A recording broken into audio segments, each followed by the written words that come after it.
What's up, everybody? I'm back with another episode of the Talking NASCAR podcast. I got the Monster Energy NASCAR Cup Series shirt. I got this at MIS in 2018. If you guys were wondering, it's got the schedule on the back. I'm not going to show it right now, but we're in the NASCAR mood. This is episode number 41 of the Talking NASCAR podcast. As you can see, it's a solo one again, which is not ideal. Hitmaster could not join us tonight, sadly, but he will be back for the next one, hopefully. So, but you just got little old me today. So let's get down to it. Got a lot to talk about. We're gonna talk about Sonoma, what happened for the inaugural Xfinity race at Sonoma, as well as the Cup race, and everything there. Got some news, some crazy news, not a whole lot, just a little bit, about average for the week. But I got some game reviews too. You know, you guys saw in the last episode, if you watched the last one, I got a big haul of games for a really good price. And I've played all of them. I'll explain how I'm going to do the reviews of them when we get to that point, so stay tuned for that. And of course, at the end, we'll preview Nashville and talk about what's going to happen next week, because we are going into the off week of the season. We'll talk about what's going on with that. So let's jump right into it.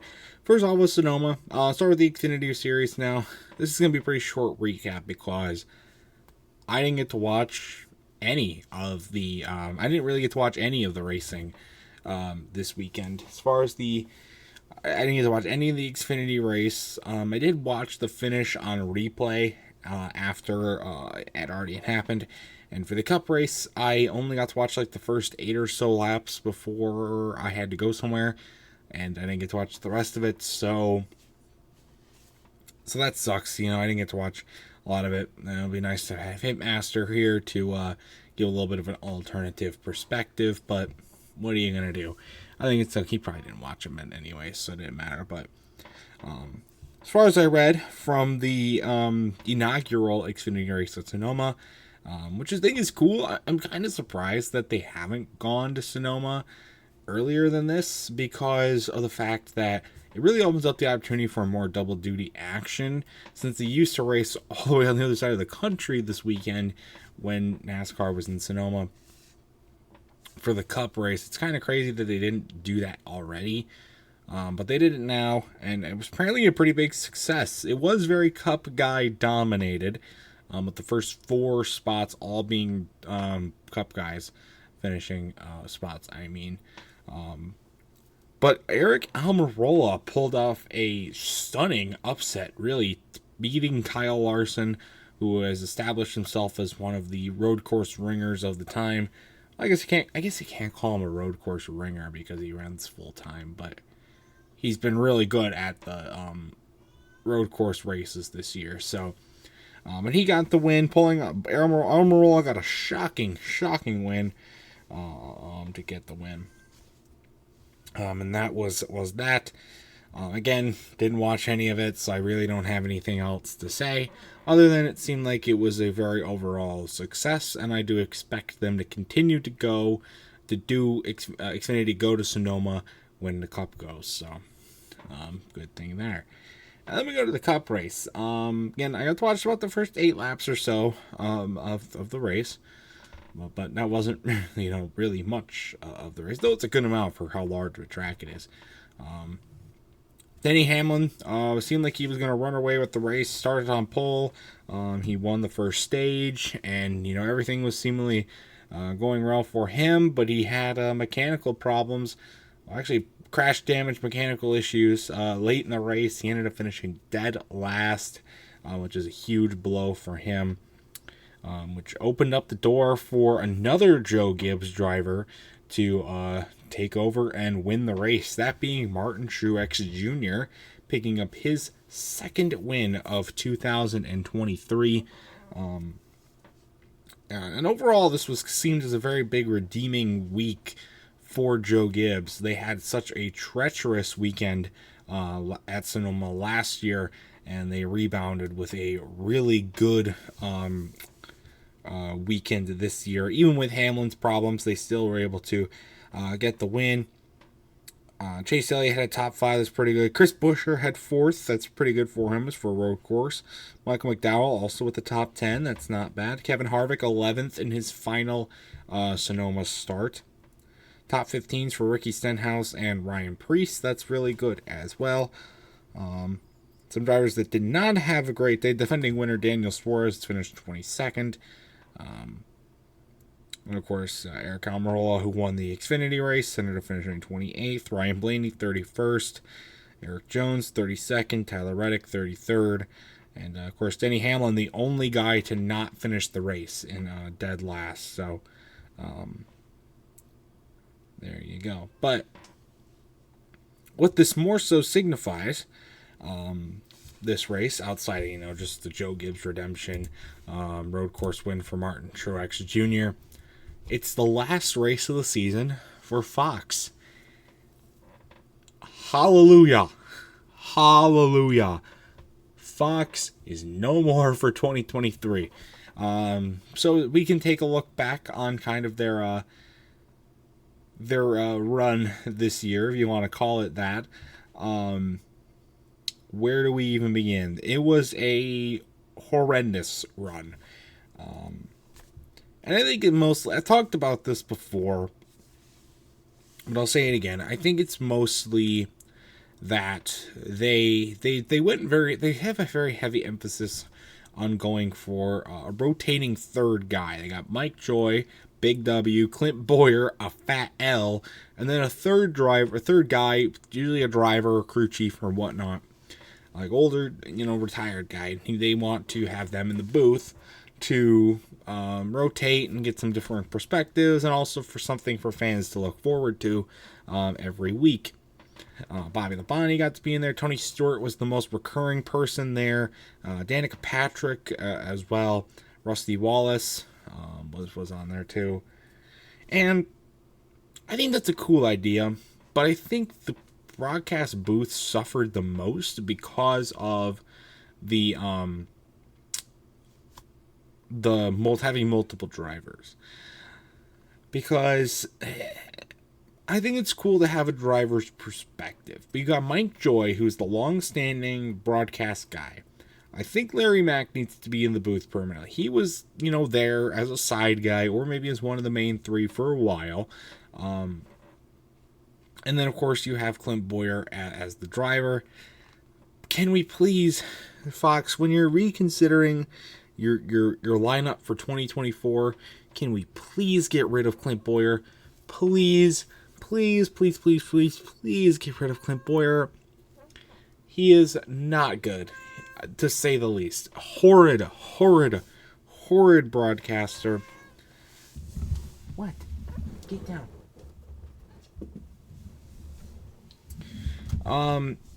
He's... Okay, back to what I was saying. He's a horrid broadcaster. And it's nothing against Clint Boyer personally. I didn't hate him when he was driving in NASCAR. And, I think he knows his stuff. I mean, he was a pretty successful driver, all things considered. But good God, is he horrible. I mean, he's so loud. He interrupts everybody. He has to always say, he's always off topic. He doesn't know what he's talking about when he attempts to actually be on topic. And it just doesn't make for a conducive environment. And I think that was no more apparent than the All-Star Race broadcast when Mike Joy was back with Larry Mack and DW in the booth, but they had to throw Clint Boyer in because Clint Boyer's on payroll and you gotta put him in the booth. He continuously interrupted Darrell Waltrip, continuously just said shit that he had no clue what he was talking about, and just made it so unwatchable when it could have been so great, and it was so bad. So many times this season did I just want to mute the TV or whatnot. And it's just like, why? And he wasn't the only guy that was like bad for it. Like, he wasn't the only reason, but he was one of the bigger reasons for this issue. And I don't know if Larry Mack is wanting to come back full time in the booth or not. He's definitely seemed more fitting to that role, and I think he could very well do it. It's just, I guess, more of a will thing.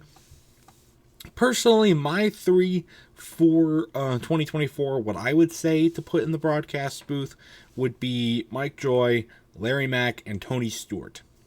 I really like Tony Stewart in the booth. He doesn't have a lot of enthusiasm, and he doesn't have, but he knows when it's his time to speak. He knows what he's talking about. He's a very knowledgeable guy in the sport.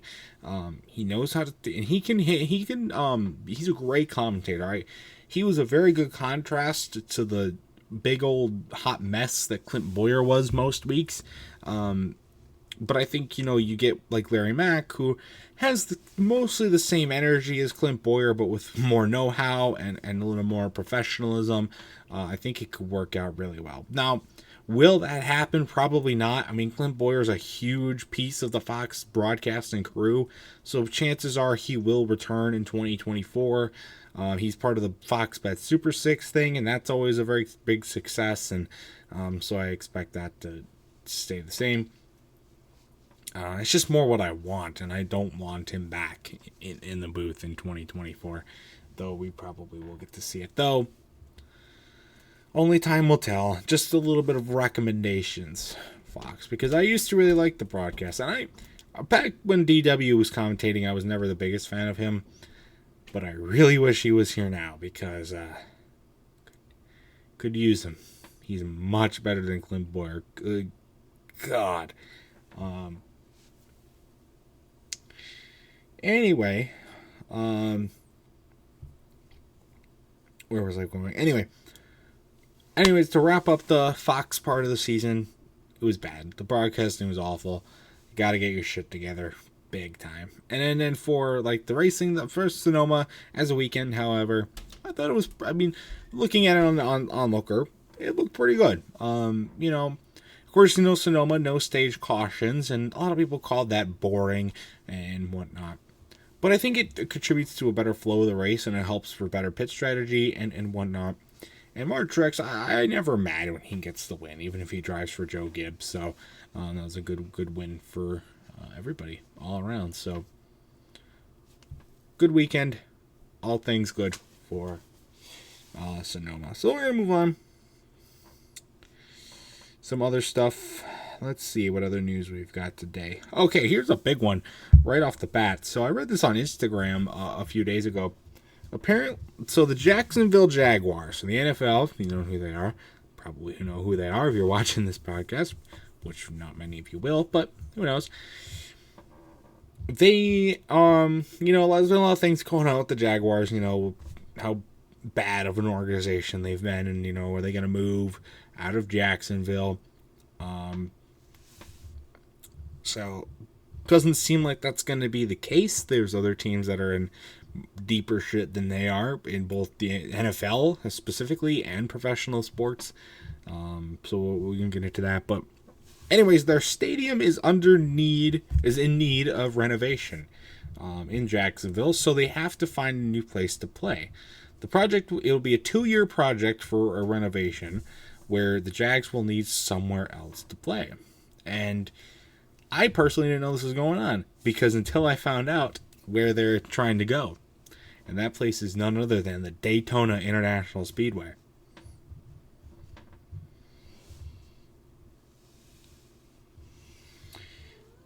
How insane would it be for them to play at Daytona? How would that even work? I want to know, how would that even work? Because you know how massive Daytona is. You can't just play in the infield and then have the grandstands be the seats. Like, you have to have like temporary grandstands put up, or build like a stadium in the infield or something to have, or maybe they play near the track surface and then like the grandstands on the front stretch of the seats. I don't know. It's just a weird proposition. The location makes sense. I mean, Orlando's not that far away from Jacksonville, and there's not really any other better places to be. Though I think the more likely option is probably going to be like Florida State or the Gator Stadium, somewhere closer, so that, that's probably, and so I'm trying to put words together here. Somewhere that makes a little more sense. Florida State's probably going to be it. That seems like the most logical place as far as things go. Also, question's going to go with the Florida-Georgia game, because that's always held at Jacksonville Jaguars Stadium too, but they'll figure it out. It's not that big a deal. But that was really weird thing that I read, and I'd like to know from you guys. You guys think it's a big thing? Sorry, I dropped my note sheet, aka my phone. That's a wild one that came out of this week. Moving on. So, the other big race that happened this weekend, the 24 Hours Le Mans race. And this race has been hyped up for one main reason, and that is the Project 56 car, NASCAR car, making its run at this race. And I didn't even know it was happening until it actually started. But how did they do? Because, they won the pit crew challenge. They were showing a lot of speed and a lot of promise. And everything. All right, can they put up a fight? Are they gonna finish the race? Do they have even a shot to closely win, if not win? And then they'll see how things go. And they ended up finishing 39th.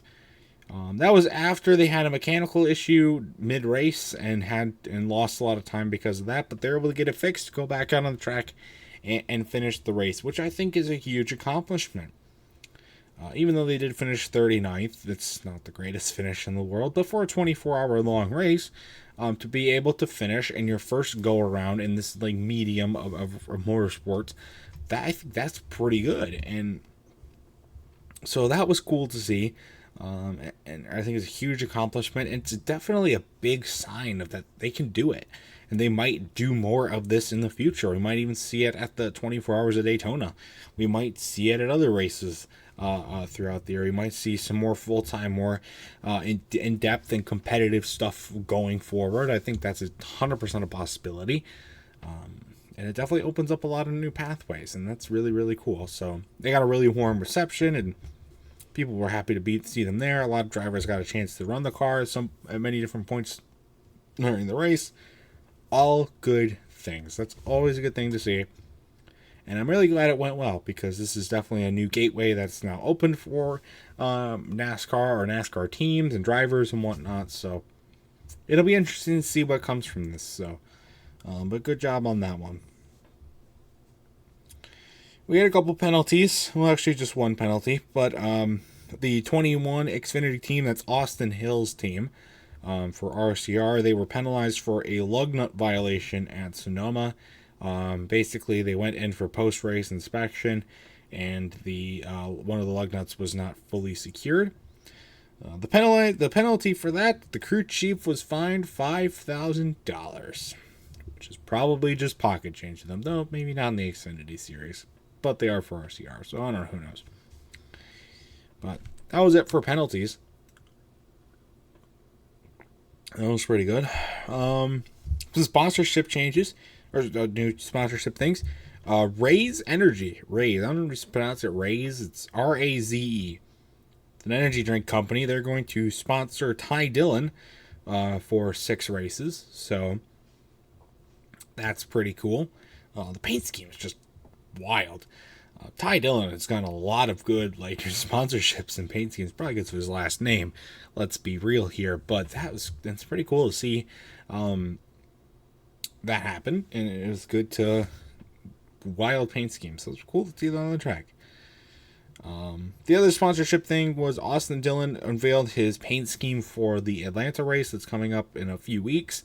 It's going to be a veterans tribute paint scheme with a bunch of different veteran names on the car. A really slick looking paint scheme. It's going to look nice under the lights as well, being a night race. So he probably is going to crash it or finish 26th or something like that. But it's going to be at least cool to see it out there running on the track. I think it's going to be a very popular paint scheme look. So.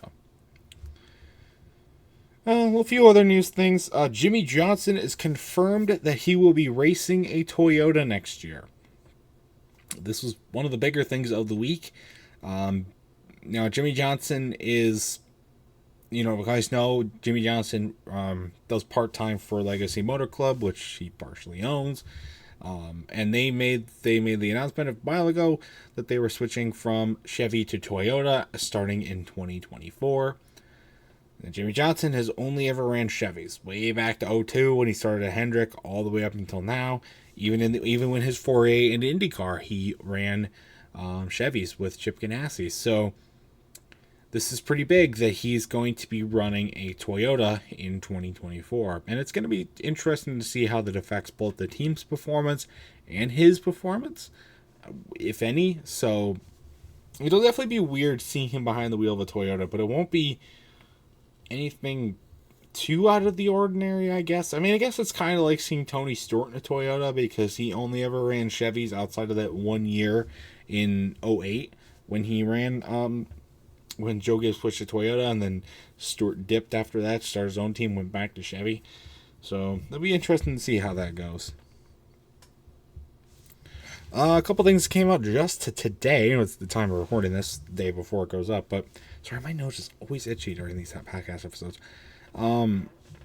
Darlington Raceway's president is going to retire at the end of the 2023 season. Yeah, that was just announced. He is retiring after a long-standing ownership of the track. Garry Tharp is going to hang it up.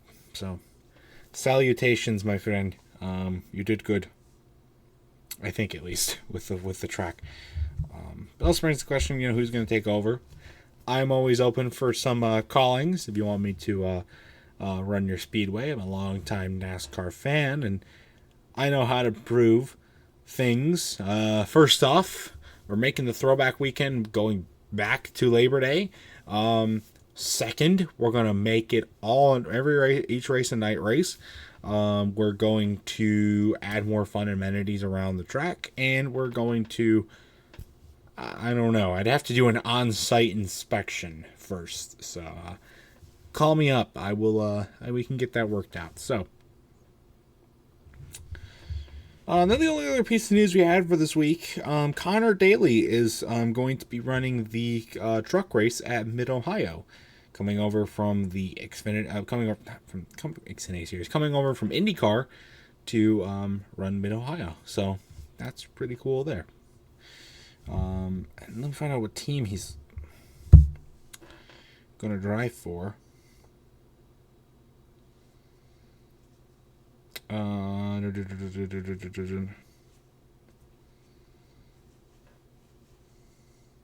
he's going to be running the 41 truck for Nice Motorsports at Mid-Ohio. So, and it's pretty big. I mean, he has ran other races in NASCAR in all three series, and he's been in the news recently for some other big stuff. He got released from his longtime ride at Ed Carpenter Racing, so maybe he'll make a more permanent switch over to NASCAR starting next year. And maybe he's going to try and get some more opportunities this season to show his stuff for maybe a full-time ride next season. So that'd be pretty interesting to see as well. So. Moving forward, but that's all I had for news this week. Again, not really that regular weeks. Now we can move on to some video game reviews. So of course you guys know I bought a bunch of games. Ended up being a total of 7 games last week. I bought them, and I hadn't gotten a chance to play any of them for review last episode. But I said I would play them, and I did. I did review them. I did play them all. Actually, I'm getting my notes back out. But I have all of them played. But I don't want to do all of 7 game reviews in one video and one episode. That would make the episode run long. That would be boring. And I kind of just want to spread it out to give each episode a little bit more content. So I think I'm going to do 2 per episode. So I said there's 7, so like it'd be 2, 2, 2, 1. There are a couple other games one that I might purchase and then I can play. One that is at Dark Realms Heaven's house that I want to play NASCAR 99. So I'll try and play that at some point and then that can be a part of another reviews episode as well. I'm not too worried about it though. But I'm going to do 2 today, and I'm going to go in chronological order of when the games were released, so we can get a little bit of an upgrade version for each of them. So today, we are going to be reviewing, for the first 2, we're going to be reviewing NASCAR Racing and NASCAR 2000. NASCAR Racing is also aka NASCAR 96, if you guys were wondering. So, and then NASCAR 2000 is the 1999 NASCAR game. So we'll start with NASCAR 96. Let me just find my notes here, and we will get right into it for our review. So let's jump into it. First off, this game is made by the same company that would go on to make NR 2003, Papyrus.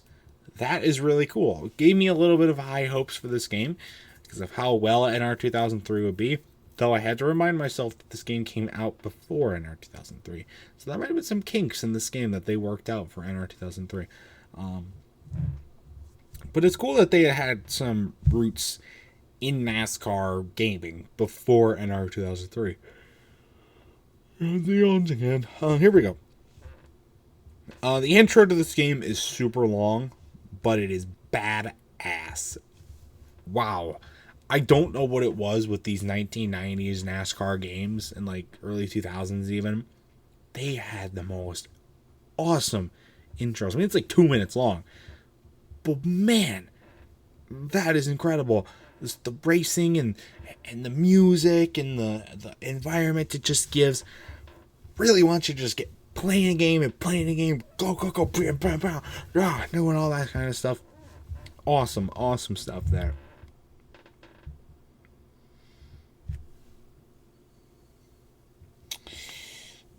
Now, let's get to some not so great aspects about this game. The driver selection in this game is awful. Why is it awful? You can't select any of the drivers.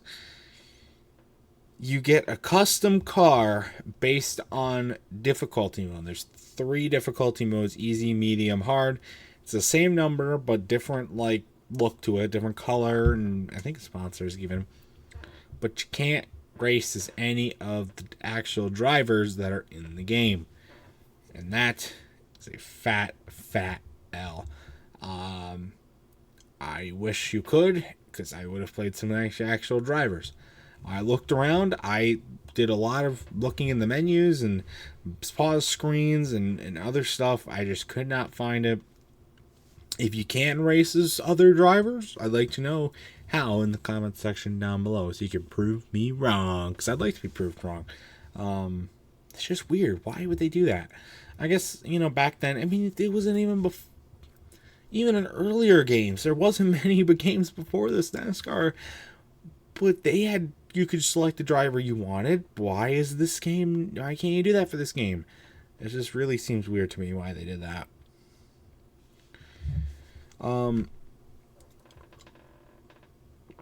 As far as the track selection, I mean, it's average, pretty good for the time even. 18 tracks total. 2 of them are fantasy tracks, so that's really, really cool. And all the tracks that had a night race on the schedule at the time of the game coming out do have a night race here, which just means basically the short tracks, Bristol and Richmond. But it's still cool that they are able to incorporate night races into this one. And there's North Wilkesboro. Yeah, baby, yeah. NASCAR 96, I believe, was the last game, one of the last, to have North Wilkesboro in it. Because it would have, I think, came out in 1995, so maybe NASCAR 97, which NASCAR 96 really probably had it too. But it's really, really cool that it's on the schedule. It's in this game. It's the only NASCAR game that I have that I can play at North Wilkesboro with. So it's really cool that it's in the game. It was fun to race at.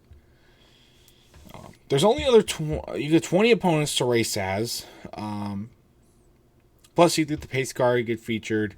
The car renders themselves aren't accurate. There's some like number fonts that are off, and some of the colors are off, and of course it's from the mid '90s, so the graphics aren't the greatest.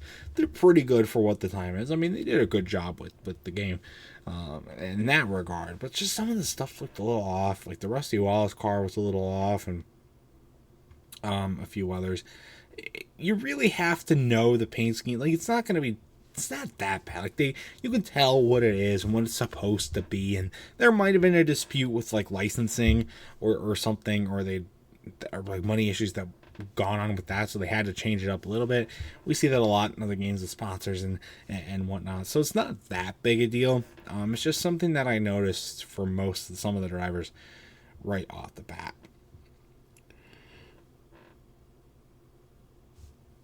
Sorry. Oh. Continuing. The track renders are awful in this game. They just look... They're just not right. A lot of them aren't... not even... Some of them not even close. And I didn't get to play all the tracks, but the ones I did play were just not at all. I mean, there was some just weird stuff. Just didn't fit them. Like, even back then... Really? Like, it's hard to say that it's a problem of just bad developing and saying, oh, that was what it was back then. I don't know. It's kind of a little bit of both to me.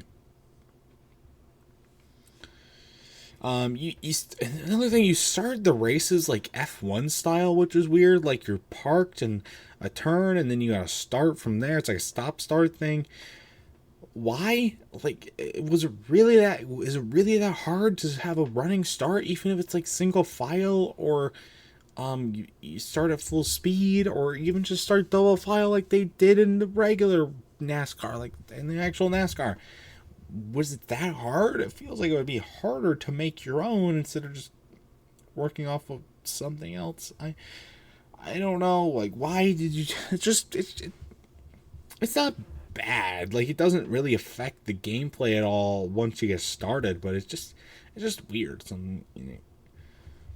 The driving controls are a little stiff, and that's mostly because you have to use the D-pad to drive, and it's probably, again, better. I've said this before, it's probably better on an actual PS1 controller. I play on a PS2 controller with my PS2, so it's probably a little bit better on the PS1. But to me, they just felt a little stiff. I'm using the analog controls and whatnot, so I mean, it was able to work. I mean, it's not like the most awful controls in the world, but it's definitely just a little finicky and a little noticeable. You could change the difficulty mid-race, which is insane. Just imagine like you're about to take the lead and you're on easy mode, and then you flip to hard mode and you like crash out or something. That would be insane. I don't know why they gave you the option to do that. I guess it's not bad. I think it's a good thing. It's just weird why they would do that, when there were so many other things that they feels like they should have done but didn't do, and then this they really didn't need to do but did anyways. Like, it doesn't, it's just a little weird to me why they did that. There are so many glitches in this game. With just, sorry again with the, it's not that late I'm recording this, but there's just so many times you're spinning out, and then you're like, you do a full 360, or you like flip over, or cars are just dancing all over the place. Just the littlest of changes makes the game completely spaz out, and it's just, I get it, it's an old game, but man, wow, it can throw you for a loop, can it? The frame rate is awful. That's to be expected. I guess it's not 100% to be expected, but you kind of have to realize that this is an older game, I should say, and it's going to be expected, even though you're running it on a PlayStation, which is good for processing and whatnot, even back then. But you have to, know that it's not going to be perfect. One thing I really did like about the game was the interval stats every lap, and also that you can get after the race. I think it's really cool to have like that real time data.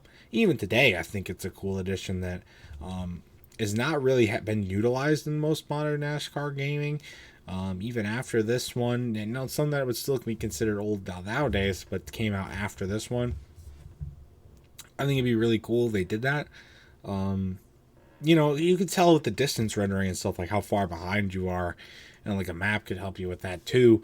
But I think it's cool, you like real time stats, like how far behind actually are you, and also keep up with the rest of the field, like what's going on as well. I think that just adds a little bit more authenticity to the whole thing. Let me take a drink of water. So the hitboxes for the cars are way too large. I guess I don't know if it's because of the hitboxes or because of the fact that it's just because of the frame rate and like the distance rendering and whatnot. But it seemed like I'd be so far away from a car, or like giving plenty of distance, and I get hit from basically nothing, and I spin out. And it's so easy to crash in this game. I was racing North Wilkesboro, and I had a massive lead, like 10-second lead. I hit the wall, like barely. I lose the lead. I go like to third, and then I get it back really quickly, and then boom, I happen the same thing again. And then eventually my car just spazzed out, and I had to do like fucking 3 flips over. Started driving backwards, and just doing donuts, trying to get back going straight. And it's just like, why? And you see other cars, same thing. They just go crazy for no reason whatsoever and just crash wherever they freaking feel like it. Which is just weird for me. When I was going backwards, I realized that to avoid hitting you, like when you're spun out or you're going backwards or you're crashed or something like that, or other cars in the race, cars, they'll either just park themselves right in the middle of the track and just stop racing completely, or they will intentionally crash just to avoid you. I just started saying fuck it and going around backwards at North Wilkesboro, and I was in the turn. Here comes Terry Labonte racing somebody else, and instead of just going low where there was nobody, he goes high, crashes into the other car, just to avoid me. I was laughing my ass off when I saw that. It's so funny. And some other cars, like there was just a huge traffic jam at one point in the race because my car was stopped there because some other car was stopped there. It's just like, why? It's kind of crazy to see how far we've come in that regard from NASCAR gaming and racing gaming in general.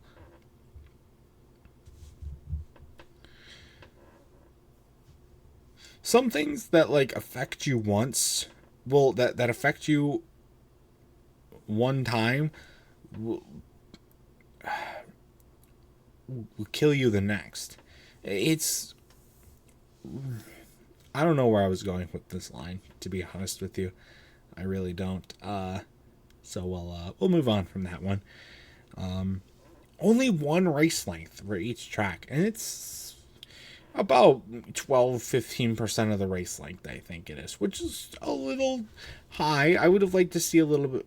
It's good. I think it's good to get a good feel for the track and get plenty of play time on the track and get a good feel for what's going on. Especially since you can change the difficulty different during the race itself. It would have been nice to maybe have it be a little bit different. Like some people might want to race a little longer, or some people might just want to race shorter.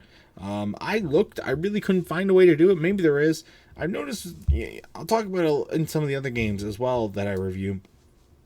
But I've noticed that it's pretty hard to change the race length. Like there's a way to do it, but they make it so difficult and so hard to find that there's just no point at that point.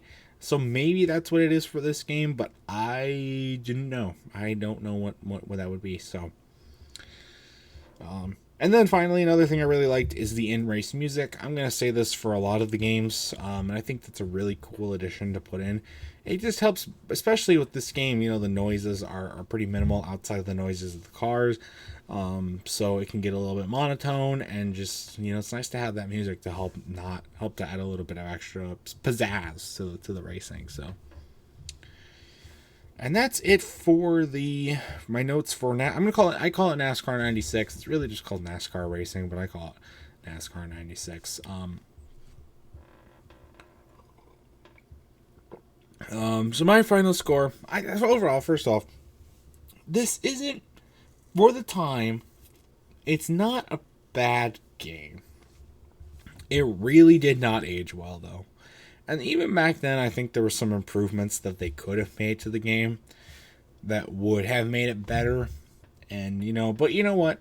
They've come a long way, and that's the point. You want to improve, you want to grow, you want to get better, and that's what they would end up doing. But it's nice to see where we came from. So, my final score for NASCAR Racing, or NASCAR 96 as I call it, gonna have to give it a good... I'll give it a 6. It tries. It really does. But it does not really succeed. So. But, well, that's it for that one for NASCAR 96. Now let's move on to the other one for this episode, NASCAR 2000. I'd been holding off on getting NASCAR 2000 for a while because I had seen it at our local game store. They had it for the N64. And I've trying to get my hands on N64 for a while. Still been unsuccessful, but I was like, okay, get it. Then I can buy NASCAR 2000 and I can play it. I found it, but I found it at a different game store for the same price, but I found it for the PS1 so I could play it right away. So I just picked that up instead. Now I don't need NASCAR 2000 on the N64. So I finally got a chance to play it. Obviously, it's the 1999 cars in, 2000 stuff. So let's jump into it, shall we? Another really awesome intro. I gotta say this right off the bat. I'm gonna say it again for a lot of the games. Great, great, great, great intro.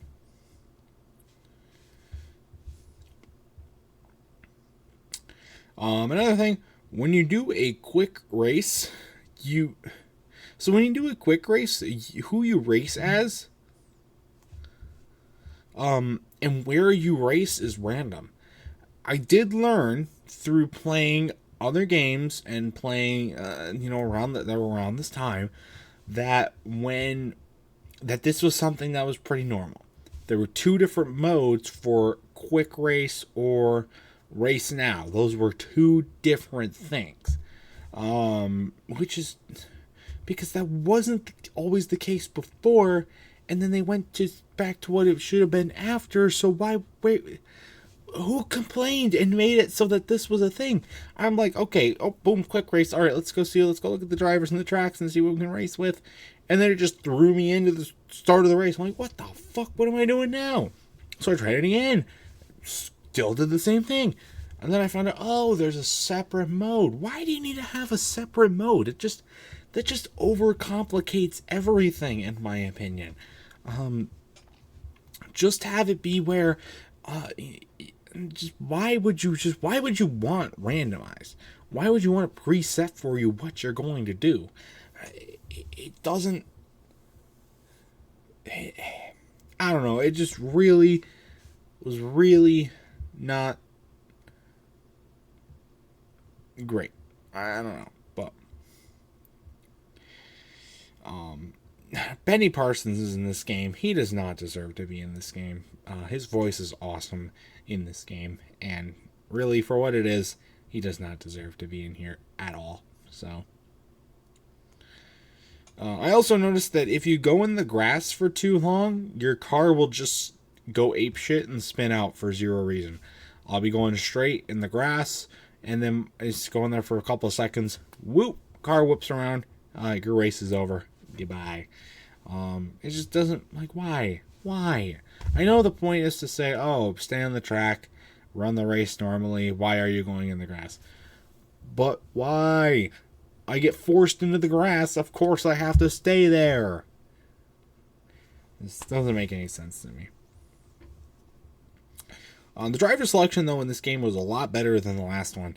33 main drivers that were running in NASCAR at the time, plus you can race as Richard Petty and your custom car, so that's really good. Really, really good driver selection there, in my opinion.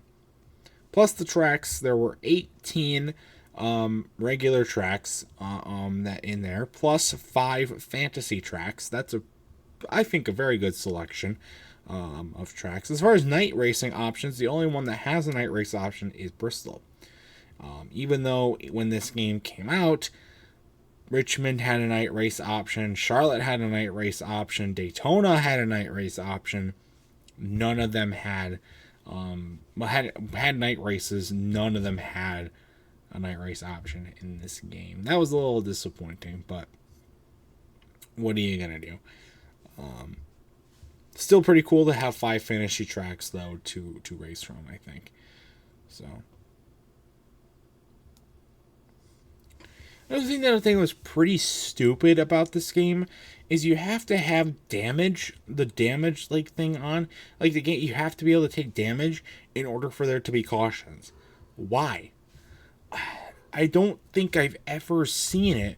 Like sometimes, some games when you want to have cautions on, they require it to be like the race length to be a certain length. That makes sense.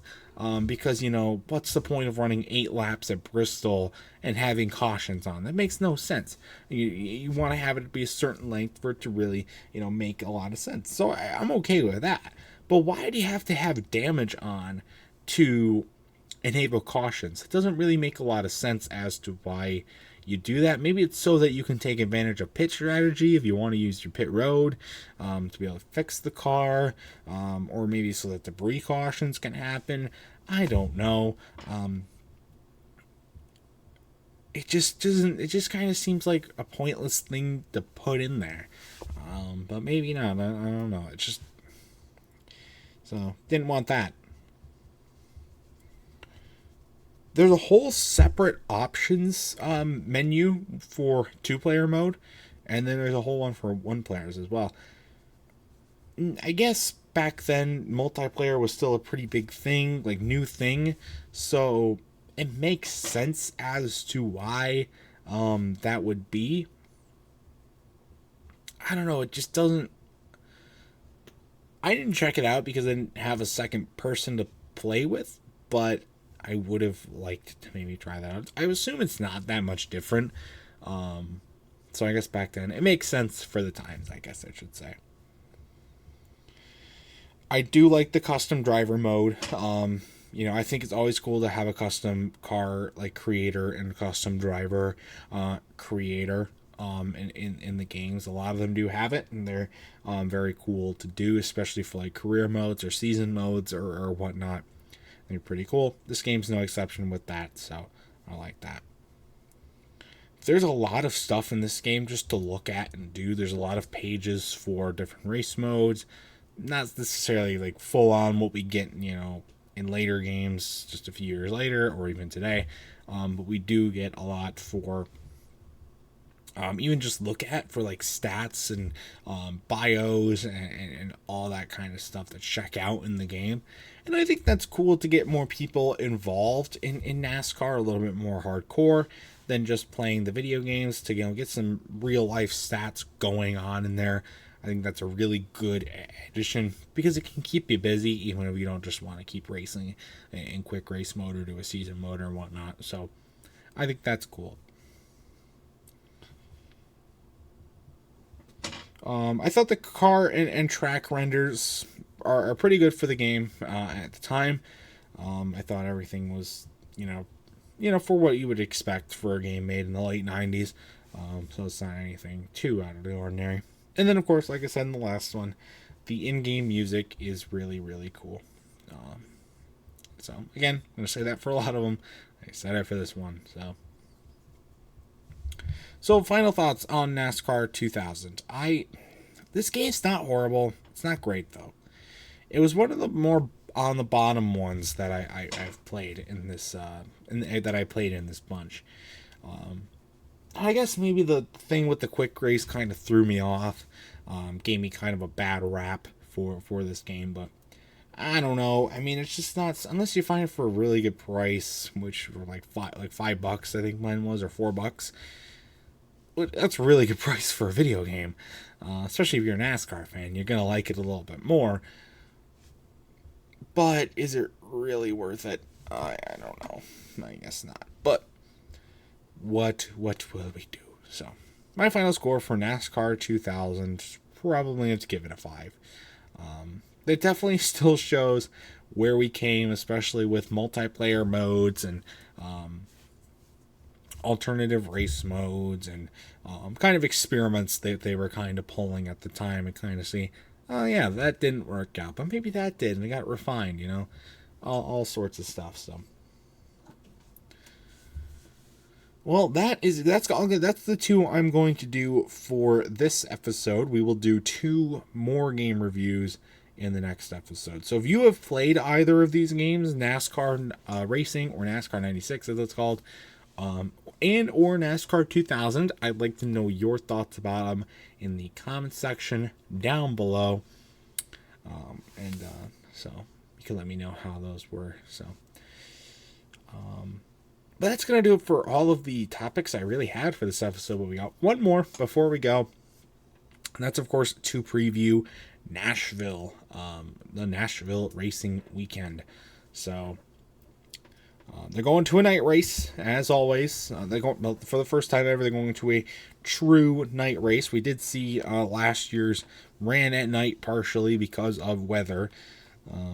But this one is going to be full out, a night race, which is going to be very cool, at least for the Cup Series. So all 3 series are in action this weekend. That weekend. So we're gonna predict some winners. So for this Truck Series, who do I think is going to win? Ooh, this is a toughie. Really is.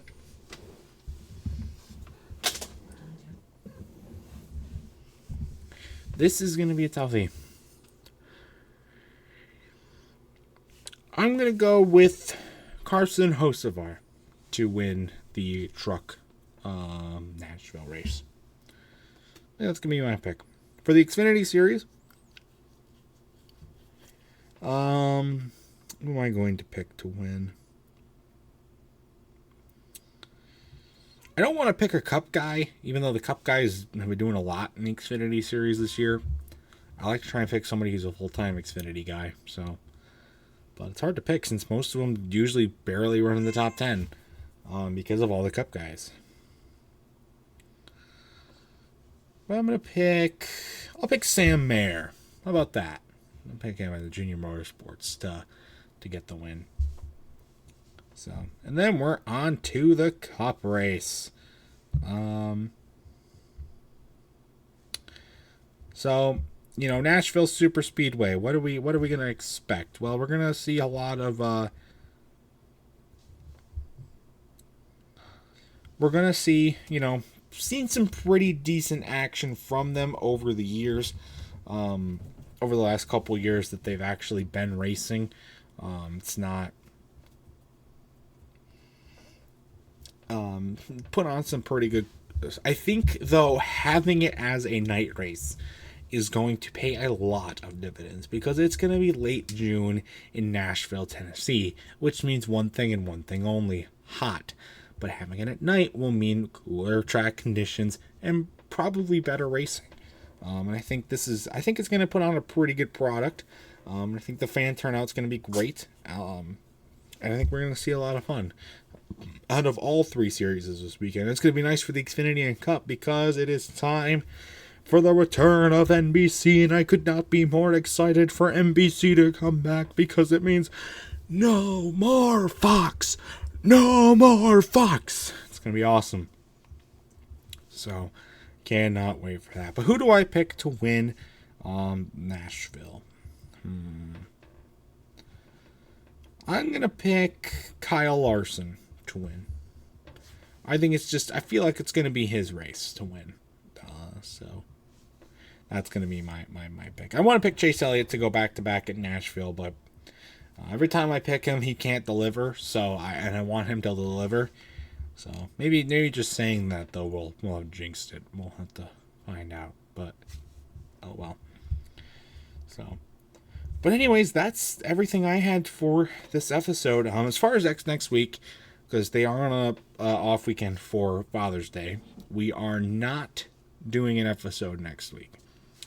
I debated back and forth whether we should or not.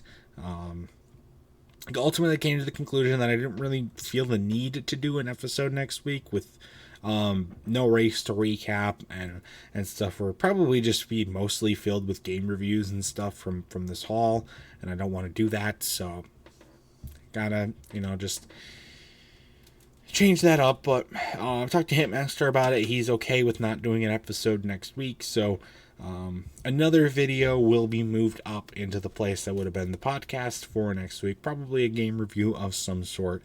So you can check that out if you want, and check out everything else that's coming out next week as well. And we will be back post Nashville to talk about that and gear up for the second half of the 2023 season. So as always, though, if you would like to be a guest on the Talking NASCAR podcast, anytime now, all you gotta do is go join the Pringle Son and Company Discord server. The link will be in the description, and you can go and request the Talking NASCAR role. And when you do that, we can, ping me, ping my Hitmaster, ping somebody. We will get you on try and get you on as soon as possible for an episode. So but that's going to do it anyways for this episode of the Talking NASCAR podcast. It might have been a little annoying just hearing me talk for almost an hour, but it's what I do. So if that's going to do it for again, stay tuned for much more amazing content, including more awesome stuff, and hopefully Hitmaster will be back for the next episode. We're going to enjoy the week off. I hope you do as well. And so until next time, 2 weeks, we will see you guys later. Goodbye.